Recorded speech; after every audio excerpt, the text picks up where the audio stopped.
Good morning, and welcome to Across the Arts. I'm your host, Patrick D. McCoy.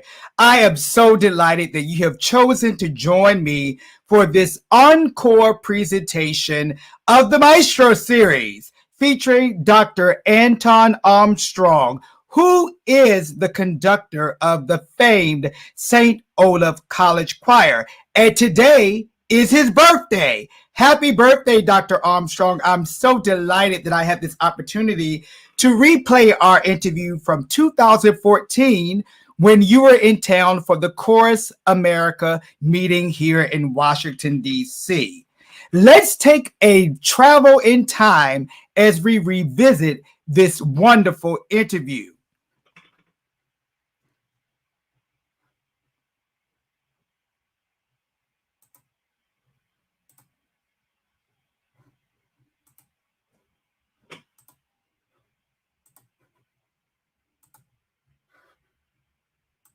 Good afternoon. This is Patrick D. McCoy, the African American voice in classical music, and welcome to the MAESTRO series. We are delighted to be here with Dr. Anton Armstrong, conductor of the St. Olaf Choir, which we all have known for their wonderful recordings and broadcasts. Dr. Armstrong is actually here in Washington, D.C. right now for the Chorus America conference. Good afternoon, Dr. Armstrong. Good afternoon, Patrick. It's a pleasure being here. Thank you so much. So let's jump right into it. You're here in Washington for the Chorus America conference, and they dub Washington, D.C. as the chorus capital of the nation. What do you think happened or occurred to get such a reputation? What maybe could contribute to such a title? You have so many choirs, so many things all over the country. Why Washington? Well, I'm from Minnesota now. I have to say, we kind of said that's Coral Mecca. But I'll give our brothers and sisters from Washington, like, they can be a little bit of Coral Mecca too. That's a wonderful choir. We have some of the great oratorio and large symphonic choirs here, several of which we've already heard this week. The Art Society and the Washington Chorus. We've heard the diversity of choirs with the Heritage Chorale last night. So we're hearing a lot of youth choirs, solo choirs, and I think our nation's capital certainly has expanded the rich traditions in the school here, Howard University, and the rich choral tradition there, the National Cathedral, and that wonderful tradition. I think choral singing comes out of a sense of community, and it's our communal song, and certainly Washington is known for that. It's what gives us identity many times, and more importantly, in this city, and I wish we could get the legislature, I wish we could get the Congress in the choir, because if they sang in the choir, they might learn how to govern. Because when we sing together, we put all of our ideas and behaviors in the chorus, we put them away, and we come for what is the common good.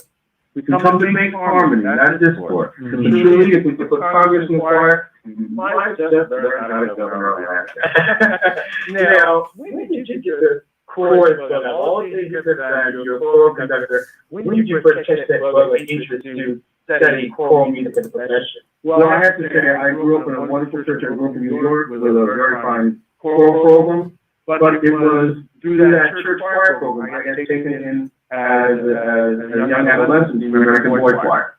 And I sang in the American Boy Choir out of Princeton, New Jersey for 2 years. and then really was in my fire for choral singing. And indeed, when I was in that choir, we sang at the White House. It wasn't one of the Christmas programs. We were doing a special program for then President Nixon. And that was in December of 1970. 35 years later, I'm conducting at the White House again. This time it's President George W. Bush, 2005, for National Day of Prayer, special service. We invited to lead in. The problem was that I walked into each room like that, this room has shrunk. And it is, because I was a little boy. So, that experience, I got to see some of the great musicians of the time. I remember the first year students singing Elijah with the then singing city choirs under Lane Brown, that marvelous institution so this, which that woman, that great woman, but I could bring people of different races, I could bring religious backgrounds together, and in the choir, we become one people. I also remember that great concert, Shirley Brett was in there. And there's no one has ever sung Old Western or we were doing Elijah, I'm the correct RCA Victor, and there were other wonderful souls, but it was Shirley Brett singing Old Western War. I will never forget that. Wow. Now, I was watching yesterday in the choral master class. I was honored to attend that, and I was watching you work with the various, especially the first young man that went. And you were the fourth conductor, if I'm not mistaken, of the St. Old choir. And I'm sure you followed a long line of conductors that came after you. So I guess my point of where I'm going with this is that as a young conductor, you have all these bright ideas, but you have to be able to take constructive criticism of ideas.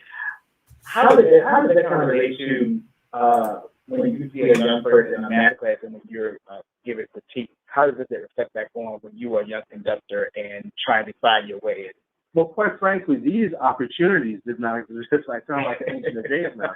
But when I was starting in the profession as a graduate student in the late 1970s, early 80s, we didn't have these sorts of opportunities for choral conductors, certainly.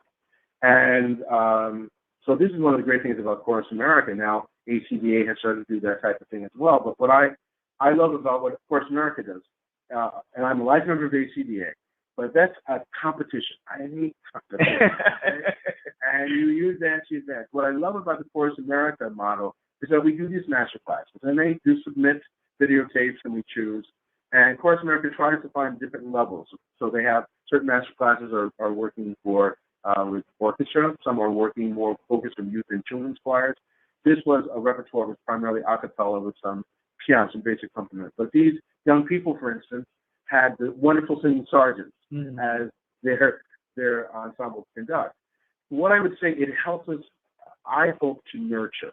And my colleague John Alexander from the Pacific Chorale and I led this. And we are sometimes, every once in a while, we'll go to Chorus America master classes, especially the orchestral ones. They tend to be a little stingy. Sometimes the coaches and the conducting master teachers will, they forget that they're dealing with human beings. And so my point is, and Professor Alexander and I were really of the same mind, that we want to nurture these young people. We want to affirm that they're doing well, and we want to help them to see where they can continue to grow. And I will tell you this, I'm not sure, had they had one of these when I was their age, if I would have had the guts to do what those young people did. I have great respect for them making themselves so vulnerable in such a public arena. I mean, not just a master class, this is a national conference of choral musicians.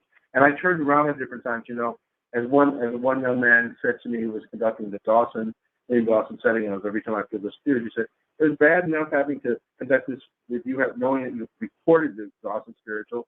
And then I turned around and there's Dr. Andre Thomas, who's written one of the most definitive books at this time on the performance of the spiritual. And said, if you don't think that was intimidating, and yet he came through. So what I hope is that we can, first of all, nurture young conductors, nurture them as whole people. Okay, this is not the thing to see how badly you can rip at them. But can you affirm them, give them some guidance? I met with the conductors in a post-mortem type of meeting this morning. Post-mortem is a bad way. On a review session.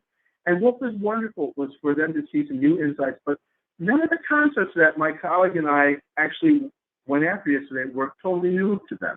So I think it also undergirds what their own mentors in their graduate programs are trying to share with them. And maybe now a couple of the crazy people saying the same thing their teachers at home we'll just also give them impetus to try to those things that need some strengthening, but certainly each of them has great strengths in their own, and I hope they walk away from that experience feeling, yes, I can do this, and let me take the next step. And I really applaud Chorus America for having a type of workshop that reaches out to our emerging display. You have provided the perfect lead-in because I love the recording of the spirituals with Marvis Martin, wonderful soprano, and I just heard a quick first singing with Morgan Strauss.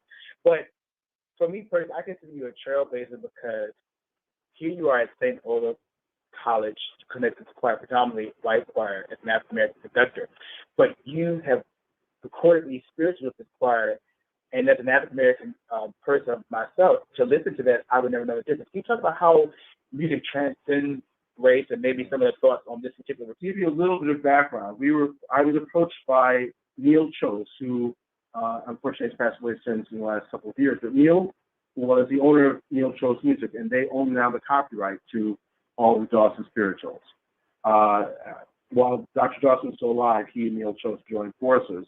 And so a little bit of the history behind that, Neil Chose is actually a St. Olaf College graduate.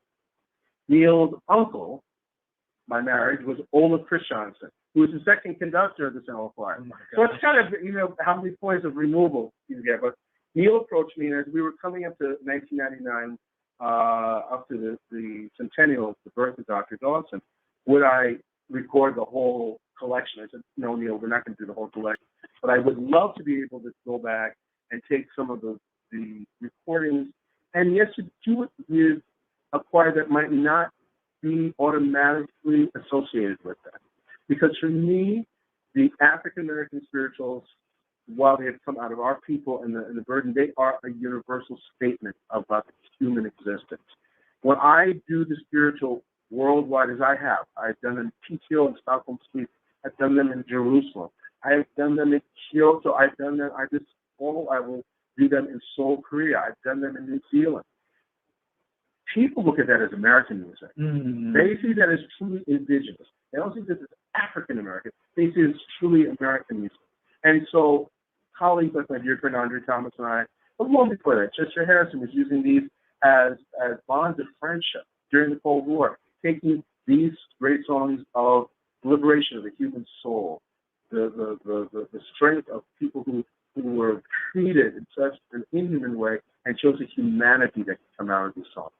And so it was very interesting to do those spirituals and to introduce them to our students, because I could say to them, yes, while they have come out of a certain race of people, don't we all feel pain? Have we not all felt sorrow? Have we not all felt joy? These are all the human experiences are wrapped up in these wonderful slave songs. And then we did explore colors that may not always be associated with the St. Olaf Choir vocally.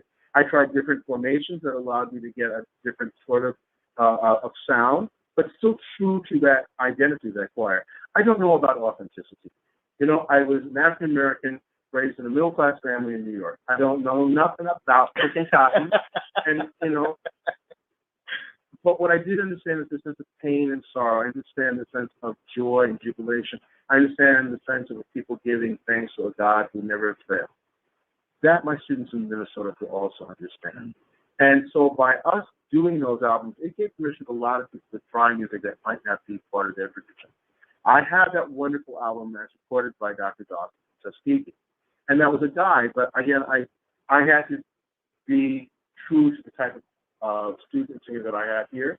And I think that album has been done with great integrity. I have received, I'm thankful for the response, especially from the African American choral community. It said, that you simply said, I would have never thought that was St. Olaf. Mm-hmm.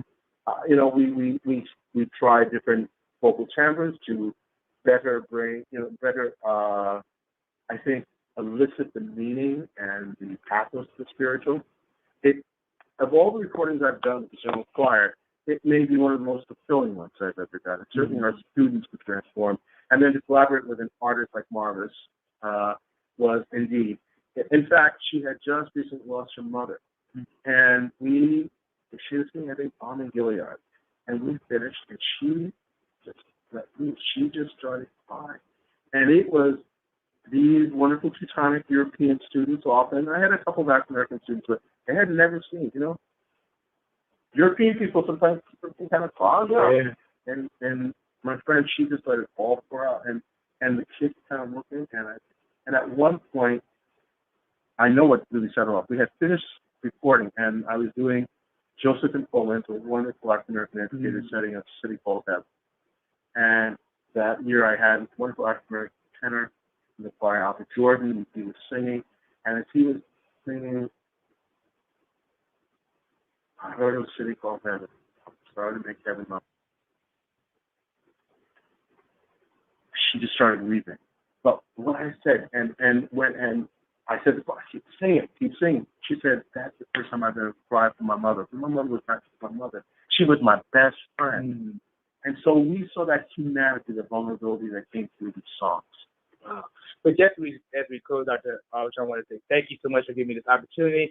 And of course, with the Chorus America Conference, just on a final note, with budget everywhere, what would you say is the state of choral music? I still have great hope for choral music being a change. It includes the largest number of people, far beyond people who play in instrumental ensembles, bands, or orchestras. You have choirs of all types: church choirs, school choirs, community choirs, barbershop choirs, industry choirs. But people can come together, and you don't have to have a lot of things. You have to have a desire to share your voice with other people. And as long as that's there, I think that the promise and the power of choral music is great to not just bring great art and artistry, but to be a transforming element of good and beauty in the world. Again, you've been listening to the Maestro Series with Dr. Anton Armstrong of the St. Olaf Choir, and we thank you so much for joining us today. Thank you, Patrick. It's been a pleasure. Again, this is Patrick McCoy, the African American Voice of Classical Music, and we hope that you will tune in for our next broadcast.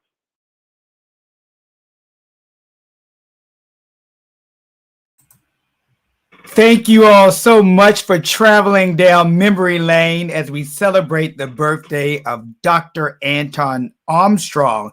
This is an archival interview that was done in 2014 at the Chorus America Conference held here in Washington, D.C. This is a short interview because it was in transit between conference session after conference session, but I'm glad I had that opportunity to sit down with him. Now, I must tell you that please tune in on Friday at 11 o'clock a.m. I don't want to preempt my next big interview, a live interview, but I do want you to just mark your calendars for Friday at 11 o'clock a.m. You don't want to miss this international choral figure. It's going to be amazing. That's all I can say. Again, this is Patrick D. McCoy. I'm your host, Across the Arts. Please follow me on YouTube. Please follow me on Instagram. And of course, follow me on Facebook. Again, thank you all so much. I hope that you all have a great day. And don't forget, keep your eyes and ears peeled for the announcement about Friday's interview. Have a great day. Happy birthday, Dr. Armstrong.